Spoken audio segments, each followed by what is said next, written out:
नमस्कार, राम राम साहब, मैं रेणुका चौधरी और आप देख रहे हैं द इंडिया बॉस। कांग्रेस का एक ऐसा नेता जो हमेशा से ही चर्चाओं में बना रहता है। उनकी फैन फॉलोइंग किसी से छिपी नहीं रहती।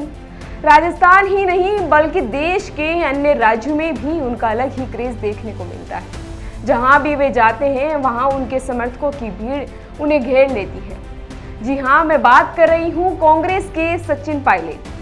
पायलट एक ऐसा नेता है जो हमेशा सुर्खियों में बने रहते हैं। वही हाल ही बता दें कि गुर्जर कर्मचारी अधिकारी कल्याण परिषद के कार्यक्रम के बाद से सियासी चर्चाओं में सचिन पायलट का नाम चरम पर आ गया है। बीजेपी नेताओं का समर्थन भी अब पायलट को मिलता नजर आ रहा है।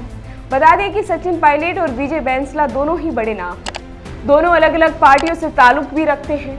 अक्सर कांग्रेस और बीजेपी दोनों पार्टियों के नेता एक दूसरे पर तीखे बयान देते ही नजर आते हैं, परंतु इस कार्यक्रम में दोनों पार्टियों के नेता एक साथ मंच पर भी देखे गए हैं, जिससे राजस्थान की राजनीति में हलचलें शुरू हो गई हैं।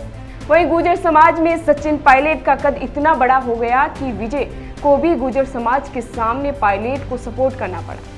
बीजेपी नेता विजय बैंसला ने खुले मंच पर पायलट को लेकर कहा कि हम पायलट के साथ हैं, चिंता मत करो। वहीं इसी के साथ पायलट का नाम लेते ही उनके समर्थकों ने नारेबाजी करना भी शुरू कर दिया। बता दें कि बीजेपी नेता विजय ने भजनलाल सरकार में गुर्जर कैबिनेट मंत्रियों की कम संख्या पर भी कई सवाल उठाए हैं। विजय ने कहा कि सच्चाई तो बोलनी पड़ेगी, पिछली सरकार में जितने कैबिनेट मिनिस्टर थे और अब जितने कैबिनेट मिनिस्टर हैं तो मजा नहीं आ रहा। बात तो सच है तो कहनी पड़ेगी, कुछ तो करना ही पड़ेगा।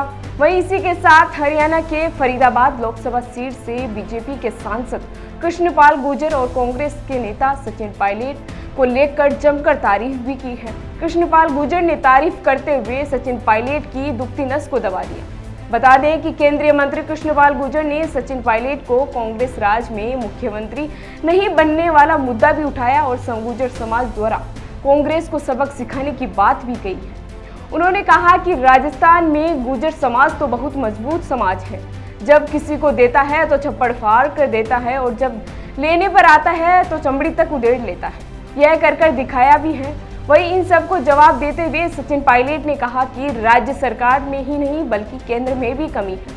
मेरा अनुभव यह कहता है कि जो व्यक्ति नेता, विचारधारा, संगठन, लोगों को जोड़ने की बात करता है वो व्यक्ति कठिन समय से कड़वा घूंट पीकर भी लोगों को एकत्रित करने का काम करता है, उसे लोग लंबे समय तक याद करते हैं। पायलट ने आगे कहा कि ये इतना बड़ा देश है, इतना बड़ा राज्य है और इतना बड़ा समाज है। अलग अलग सोच हो सकती है, आपस में गलतफहमियां पैदा करना बहुत आसान काम होता है, लेकिन बातों को समझकर सोच विचार करके अपनी कार्य प्रणाली से अगर हम उदाहरण प्रस्तुत करते हैं तो उसको देखकर लोगों को प्रेरणा भी मिलती है। बता दें कि सचिन पायलट का राजस्थान की राजनीति में सियासी सफर भी रहा है। इसी के चलते कई सवाल भी उठते हैं कि क्या सचिन पायलट होंगे राजस्थान के अगले मुख्यमंत्री। बीजेपी नेताओं की ओर से की गई प्रशंसा का कोई असर कांग्रेस पर पड़ेगा।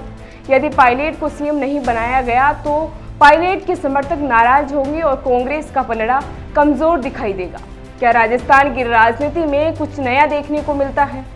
फिलहाल इसी तरह की खबरों के लिए हमारे साथ बने रहिए और देखते रहिए द इंडिया बॉस।